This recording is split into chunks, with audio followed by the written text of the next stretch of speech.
Greetings. It is a joy to be with you in this virtual space. Our church community welcomes you whether you are new or a longtime member. We especially want to welcome those who are here for the very first time. If you would like to learn more about NSUC and our online offerings, we encourage you to go to nsuc.org and sign up for our newsletter. There has never been a better time to become a member of NSUC, and we would love to get you connected. And now we will begin our service with music.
Good morning.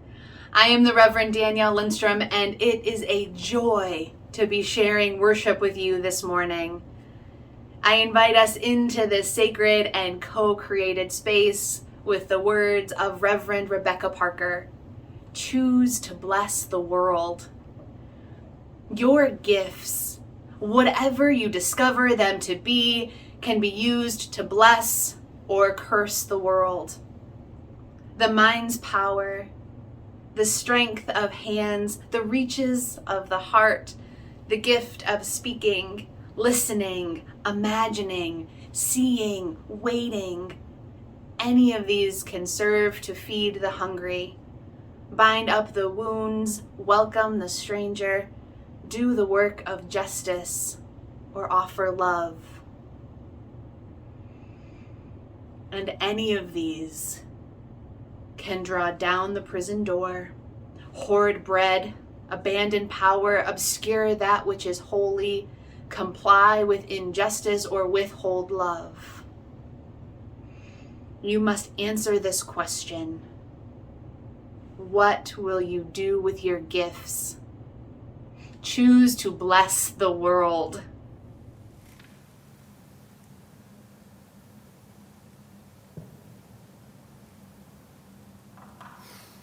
In the words of the late UU minister Elizabeth Jones, this flame affirms the light of truth, the warmth of community, and the fire of commitment.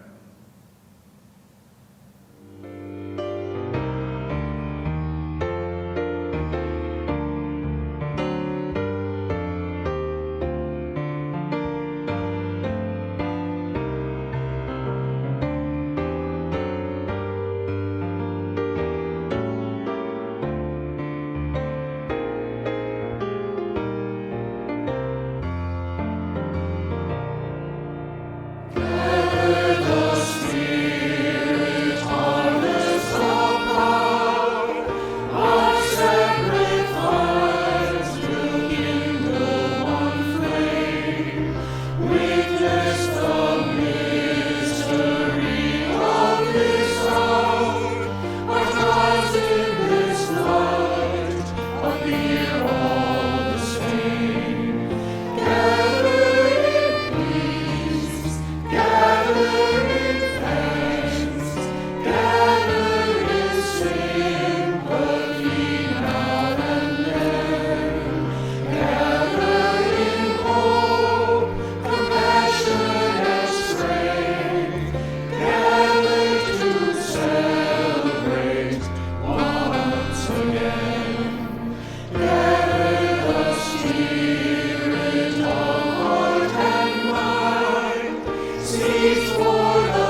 Our story is Answer Mountain by Sarah Squire. Long ago and far away, there was a town that sat quiet and content, tucked in the shadow of a giant mountain. And carved into the side of that mountain, big and tall so no one could miss them, were the words, "The answer is no." No one knew where the words came from or why they were there. They'd always just been there. But oh my goodness, the people that lived in that town, cuddled into that mountain, were glad to have those words there. Because whenever the townspeople had a question, all they had to do was look up the mountain and read it. The answer was always no. Making decisions was very simple, and life went on smoothly and easily in the town cuddled into the mountain until one day. Now, on that particular day, Ma Custis was about to make dinner for her family, so she went out into the yard. "Should I make liver for dinner tonight?" she asked, and looked up the mountain, and the mountain said, "The answer is no." All right, I knew that, really. Nobody is crazy about liver. Should I maybe make steak for dinner? No. Chicken? No. Tacos or tofu? No. Baked beans? Broccoli? Pork? The answer was always no. Because Ma couldn't get an answer that was any real kind of answer, she and her family went all night and all the next day and all the next night without any dinner. Finally, Ma just gave up and made liver anyway, even though the mountain said no and everyone hated liver. But liver was the first thing she thought of. But Ma Custis had had enough. She glared at that mountain, stomped her foot. "Why is the answer always no? Can't you just say yes for once?" Ma turned around and stomped away to ring the town bell and call a town meeting. "Seems to me," she said, "that we've got a problem. That mountain just isn't helping us like it should. Seems to me it would be nice if it would say yes every once in a while." The townsfolk knew that Ma Custis had a point. They didn't much like that idea, changing something that had been there for so long, something that had been the same for so long.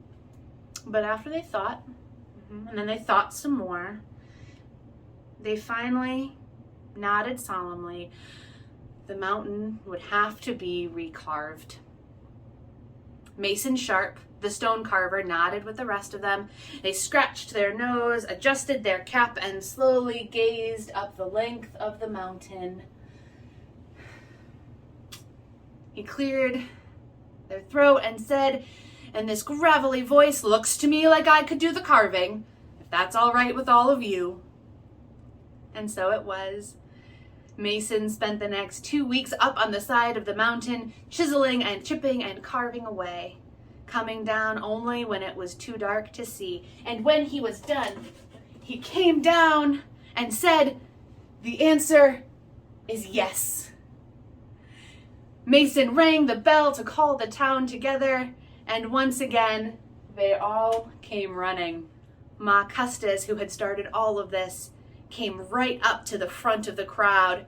She figured she ought to be the person to ask the first question of the new and different mountain, since she discovered the problem with the old one. She stepped right up to the foot of the mountain, looked way at the top, and said, "Should I make liver for dinner tonight?" And the mountain said, "The answer is yes." Well, now Ma Custis almost fell over with surprise. But Pa Custis told me he'd never forgive me if I served liver again, and all my kids threatened to hide in the barn for a week. Should I really serve liver? The mountain said, "The answer is yes." The townspeople began to grumble. They didn't like the sound of this. Ma Custis's family grumbled the loudest. "Well, I can't. I just can't serve liver again. I promised I wouldn't. The mountain said the answer is yes. The grumbling got louder. And finally, the smallest member of the village spoke. Why does there have to be just one answer? Can't we have more? The townspeople gasped. No one had ever thought of such a thing before. They mumbled and grumbled and talked among themselves. Finally, they decided that the mountain ought to say, the answer is sometimes yes, and sometimes no, and sometimes wait and see, and sometimes I just don't know. Mason, the stone carver, who had been listening to all of this talk, cleared their throat, scratched their nose, adjusted their cap, and said, I think I can do it. I don't mind, not really, even if I did just finish carving the new change, but, well, it's going to take a lot of time, and I can't work all day like I did the last time. How about if I work on it when I can, and we'll hang up some kind of sign on the mountain that lets people know the answer is coming? But soon, the stonemason got tired of climbing the mountain every day, and everyone else got tired of waiting. They all started asking each other questions and helping everyone else find the answers that they needed. The townspeople realized that different questions usually had different answers, that sometimes the same question had more than one answer, and there were so many more answers than they had ever imagined. And all of that was fine with them. After a while, they thought that maybe the answer the mountain was giving them right then, just as it was better and more sensible than any answer it had ever given. And so they left it as it was, and the mountain said, the answer is under construction. North Shore Unitarian Church is a community that is grounded in love, guided by reason, committed to spiritual growth, and striving for justice. We accomplish this mission through the generous donation of our members and friends. And so we invite you to text your donation now. Please note that in order to give, you must include NSUC, the designated fund, and the amount.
I invite you to join me in taking a moment to settle into the spirit of prayer or meditation. Unlock your jaw, roll and release your shoulders. Just take a breath.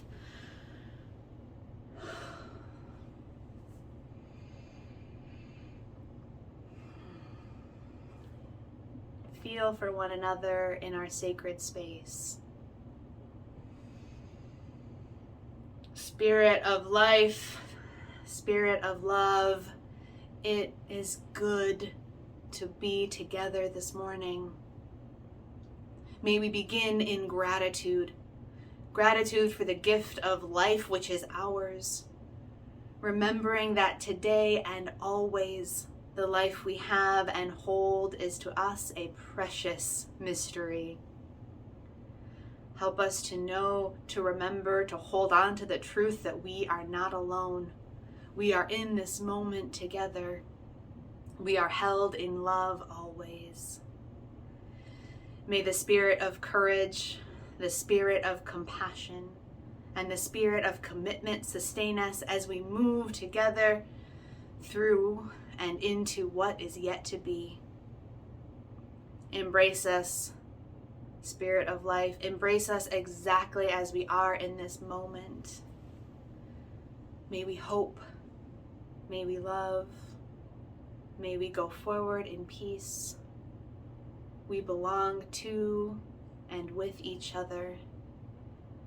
May we be well and do good in this world. Amen and blessed be. Will you join me in a moment of quiet to add the prayers on your heart to our time together this morning?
Our reading continues from where we left off during our opening words, again by Reverend Rebecca Parker. You must answer this question: what will you do with your gifts? Choose to bless the world. The choice to bless the world is more than an act of will, a moving forward into the world with the intention to do good. It is an act of recognition, a confession of surprise, a grateful acknowledgement that in the midst of a broken world, unspeakable beauty, grace, and mystery abide.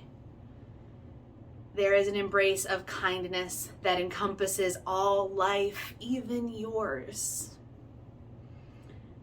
And while there is injustice or evil, there moves a holy disturbance, a benevolent rage, a revolutionary love, protesting, urging, insisting that that which is sacred will not be defiled.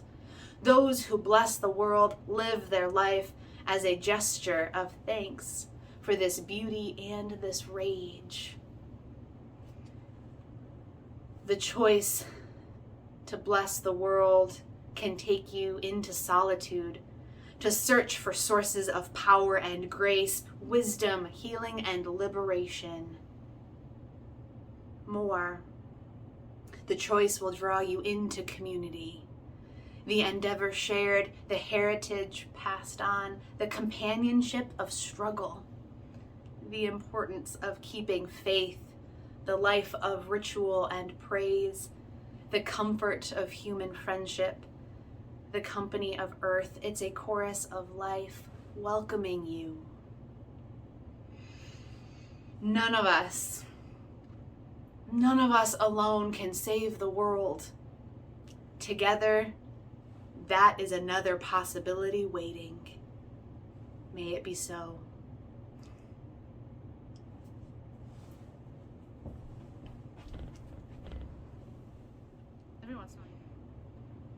What do you want for dinner tonight? This has become the most frequent topic of conversation in my house. Over coffee in the morning, so what do you want to do for dinner tonight? After my partner and I have put our 9-month-old to bed, hey, what do you want to do for dinner tomorrow night? You have next Sunday off, right? What should we make for dinner? Literally, this happened just the other day. While eating dinner, what should we have for dinner tomorrow night? We're having spaghetti tonight, if you're wondering. But why this question? Why does it seem like we are always talking about dinner? For one thing, dinner is a plan that we can make that is unlikely to be altered by too much outside of our control, I say cautiously. But no matter what happens, we will have to eat dinner. It's also a low-stakes decision. Each choice that we make during this pandemic, from the decision on how to handle children and school, to the grocery store, to visiting loved ones, all of these parts of our lives that were simple before, now require a new navigation and negotiation. The stakes feel and are so high. So it's nice. It's nice to have the certainty of dinner, when for so many things, the sign on Answer Mountain reads, "Under construction." The townspeople never finished carving out the new answer, and perhaps the tattered sign is still there, barely hanging on, the townspeople having learned how to live in the questions.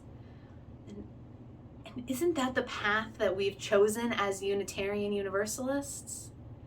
Our fourth principle, the free and responsible search for truth and meaning, Reverend Paige Getty writes, quote, "Institutionally, we have left open the questions of what truth and meaning are, acknowledging that mindful people will, in every age, discover new insights. The answer is often less important than the questions, for we know that the hardest questions, the ones that really matter, the answer is sometimes yes and sometimes no, and sometimes wait and see, and sometimes I just don't know." So we have left open the questions, knowing that mindful people, you and I, friends and family, those we don't know, will someday look up at what was and ask why, and discover something new. Reverend Getty continues, "It is a privilege to be free. This privilege calls us not to be isolated and self-centered, to be humble, to be open to the great mysteries of truth and meaning that life offers. And those mysteries may speak to us through our own intuition and experience, but also through tradition, community, conflict, nature, and relationships." Our reading this morning mirrors this notion. To choose to bless the world can take you into solitude, to search for the sources of power and grace, wisdom, healing, and liberation. More, the choice will draw you into community.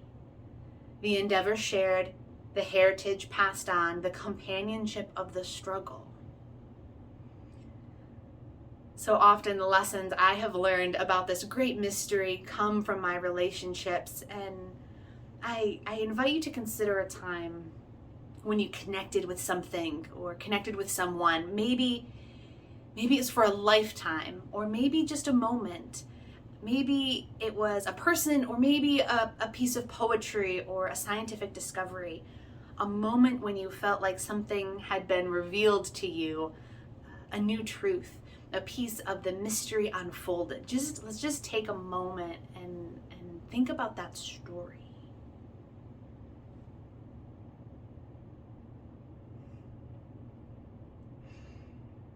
Do you have your story? I invite you into that feeling. Hold on to the feeling of your story as I share mine. Many years ago, while I was serving as a hospital chaplain, I was called into the room of a woman who wanted someone to pray with her. I was very new and very nervous. I sat on her bed and we talked for a while. Then she grabbed my hand and we prayed. I went to stand up to leave the room. My role was finished, so I'm ready. I'm standing up, getting ready to go. But she held tight to my hand. So I sat back down. I wasn't sure what to do, and honestly, I was a little uncomfortable. But I sat and I sat, and after a while, she said quietly, "Thank you. Your hand feels so warm." And she let go, rolled over, and went to sleep. And I left her room. It was in this moment that I felt and understood a piece of the interdependent web of which we are all a part. The love that is strong enough to hold each of us always. It is through our experiences, it is through humility and trying our best when we don't have the answer, we don't have the right answer in the right moment, when we don't know what to do or say, when we make a mistake, but we learn and try again through intuition, experience, tradition, community, conflict, nature, and relationship. We begin to discover our answers, knowing that the experience tomorrow might challenge us again. In these moments, what gifts do you bring? From our reading, your gifts, whatever you discover them to be, can be used to bless or curse the world. The mind's power, the strength of hands, the reaches of the heart, the gift of speaking, listening, imagining, seeing, waiting, all of these can serve to feed the hungry, bind up the wounds, welcome the stranger, do the work of justice, or offer love. Our commitment to the free and responsible search for truth and meaning, this calls us in to not only reflect on that truth and meaning, but to action. The truths and meaning that we have created and recreated can help shape our commitments to our relationships, each other, to congregation, and this faith. What are your gifts? How will you commit your beautiful, unique, sometimes unpolished gifts? We all have them. I have been spending some time reframing how I think about this idea of commitment. Before, I would look at my to-do list and say, yes, I am committed to the board meeting, this committee meeting, the family event, and so on. But in a class that I was in recently, I was asked to rewrite my commitments by beginning with, I am a commitment to, I am a commitment. Author Tracy Recker explains that, quote, this is called a somatic commitment. When you make a somatic commitment, you commit with your whole body. I am a commitment to, and using this language, you are making that commitment part of you. It's inside of you. Your whole self is a commitment to a way of being that today you cannot sustain. But part of this process includes reiterating that commitment every day, multiple times a day, to ourselves, to committed listeners. Through this repetitive practice, we actually begin to rewire our brain to believe and eventually embody our commitment. Using your gifts, and I know there are many. What are you a commitment to? Finish the sentence. I am a commitment to.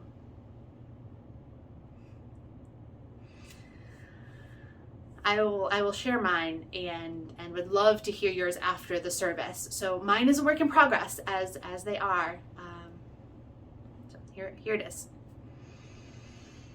I am a commitment to present, embodied, loving leadership that joins with others in co-creating a beloved community for all.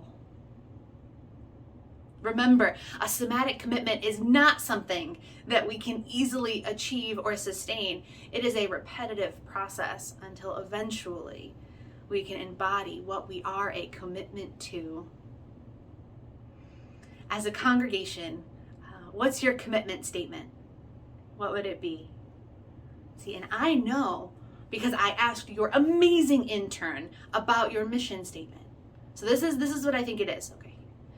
North Shore Unitarian Church is a commitment to being grounded in love, guided by reason, a commitment to spiritual growth, and striving for justice.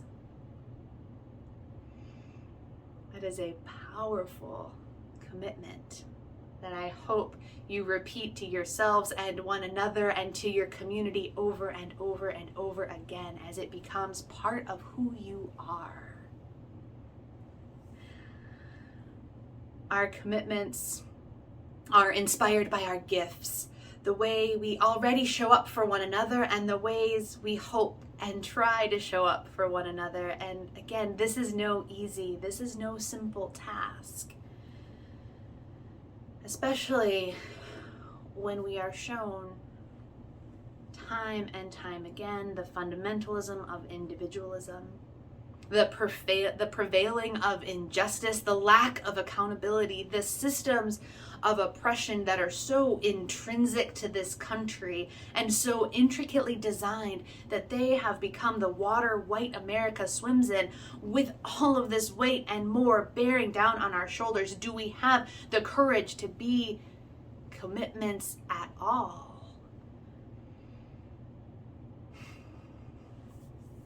Do we have the courage to be commitments at all? From our reading, and while there is injustice or evil, there moves a holy disturbance, a benevolent rage, a revolutionary love, protesting, urging, insisting that which is sacred will not be defiled. Those who bless the world live their life as a gesture of thanks for this beauty and for this rage. We choose to be in community. We choose to do this work, the work of this faith together.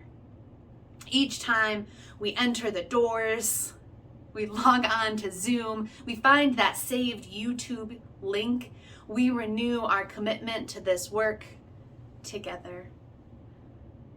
Each time we call one another to check in and say hello, when we show up, when we talk about things that matter, right? Dismantling white supremacy, learning, committing to making our welcome as a denomination so wide that you already have a spot at the table before we knew you were going to be here. We commit to keep going, to keep trying, to keep bringing our gifts, whatever they are, to this world. The world needs your gifts, and to offer them in love and hope is an act of faith. There is a revolutionary love.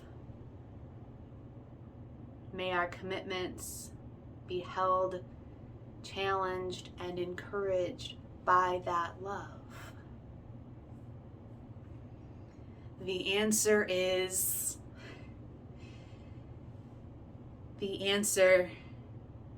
under construction.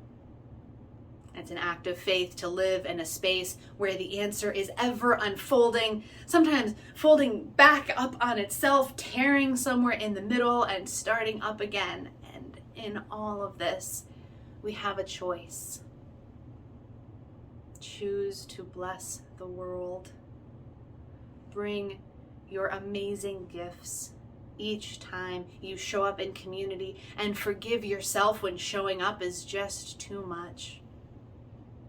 Commit to, be held by, and make real in this world so that it is felt by all that revolutionary love.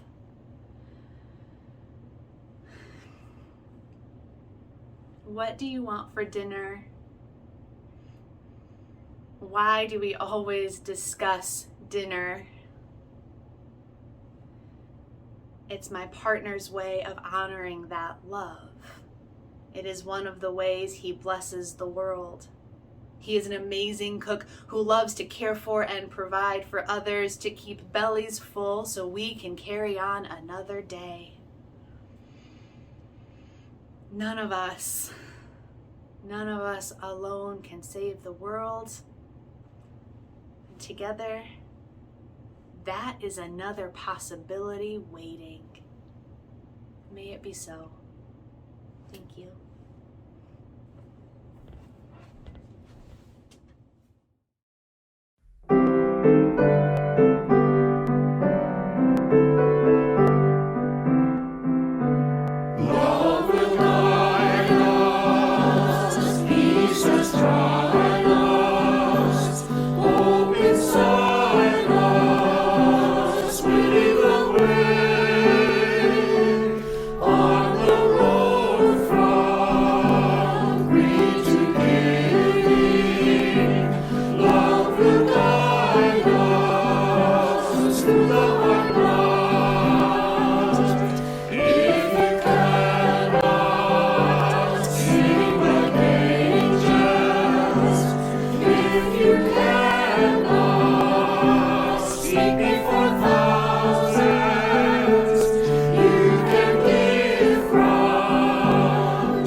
If you found something of value here this morning, I invite you to share the link with your family and your friends. I hope to see many of you in our virtual coffee hour, which starts in just a few minutes. You can find the link in this week's newsletter or in the chat. As we end our worship, knowing now is when our service truly begins, go forth, friends, with the commitments you are, the gifts that you have. Choose to bless the world. Thank you.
Hello, worship video editor Lydia Clow here, and I am here to help you and let you know the different ways that you can help promote NSUC's video services every week and get some more people into our community and see what we are all about.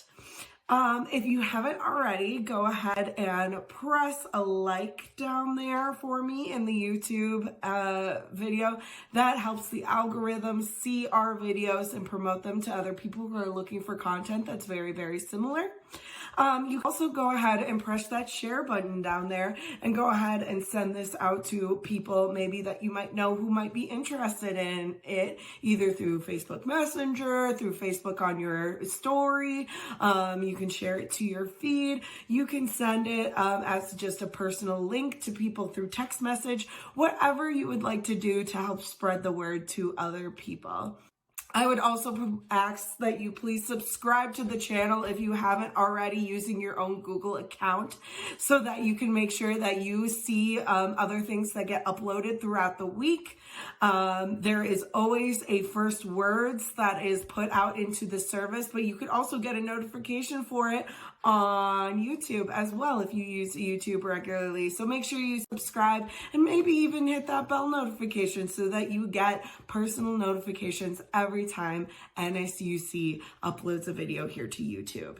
I hope that you have been enjoying the services so far, and I can't wait to continue and hone in on my skills and also share our beautiful word every week and come together in community and maybe make our community a little bit bigger. Have a great rest of your Sunday, my friends. Goodbye.